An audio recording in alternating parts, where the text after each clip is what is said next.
Avec la région parisienne, le sud-ouest comptabilise le plus grand nombre de classes fermées.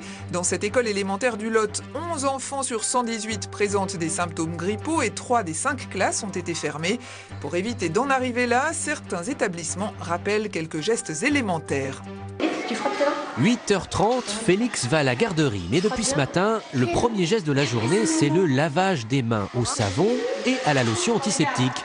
Voilà la consigne quand un cas de grippe A est recensé dans une école. Enfants et parents doivent donc se laver les mains 2 fois en arrivant et en repartant. En tant que maman, je pense que c'est juste une histoire d'éducation. Voilà, moi, ma grand-mère m'a toujours appris à me laver les mains avant de manger. Et si on ne se lavait pas les mains, on ne mangeait pas. Donc c'est juste une histoire d'hygiène et de civisme. On n'embrasse pas tout le monde. Voilà, on n'est pas obligé de serrer la main à tout le monde. Enfin, puis c'est qu'une grippe. Un cas de grippe A avéré hier, un autre est agrippal avec isolement à la maison, 2 malades donc. Ici, la direction a tout de suite averti les parents, des parents qui ce matin jouaient le jeu du lavage de mains. Dans quelques jours, il y aura des nouvelles poubelles hermétiques et puis c'est tout. L'inspection d'académie fait chaque matin la tournée des classes et en appelle juste au bon sens.